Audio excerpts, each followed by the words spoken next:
As I thought about starting this caregiver journal, I didn't know what to call it. And one of the things I kept thinking of was strong but struggling. During these 5 years that Dan has had cancer and I'm journeying along with him, a lot of times people would call me strong, such strength you have.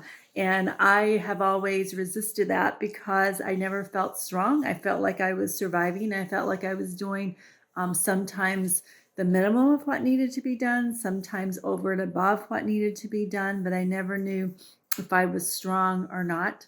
And the sweatshirt that I'm wearing today says strong like my coffee, which I thought was kind of humorous at the time, and got it and started wearing it. But one of the things that strikes me through my caregiver times is that often I can be strong in the big moments, and it's some moments that just seem insignificant or catch me off guard when my weakness really shows. Um, 5 days ago, Dan went into the hospital with some complications with his liver. That is not cancer related. It's actually a result of one of the treatments that he had that had a severe reaction in his case. And so Dan was up waiting for a procedure, and then the procedure was done. And yet it's had some complications, so he's still there. I made it through sitting in the waiting room, talking to doctors, taking notes. I can do all that.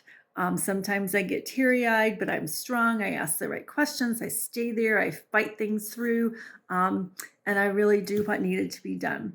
Going on the way home, one of those evenings, I called one of my friends, and I said, "Is this a bad time for a call?" And she said, "No, we just finished eating at Applebee's and we're walking to the car." And after we talked for a few moments and I hung up, I started to cry because she got to go to Applebee's with her husband, and they're a lot older than me. And when I'm in my 70s, I want to go to Applebee's with my husband, and I don't know if I'm going to get to do that. And I don't want to have to drive back to the hospital the next day. I want to go to Applebee's. And it's one of those rare times when I'm driving home on 95 and I'm thinking, what is wrong with me? I'm just crazy. But it's those small moments sometimes that catch me off guard. And I hope my friend doesn't watch this because she's just going to be aghast that I reacted that way to her innocent comment. But sometimes it's those small moments when I'm not as strong as I want to be and I have to gather myself. So if you're a caregiver and you've had one of those moments when you feel like your weakness came out, hang in there. It happens to me all the time. And I wish you the very best.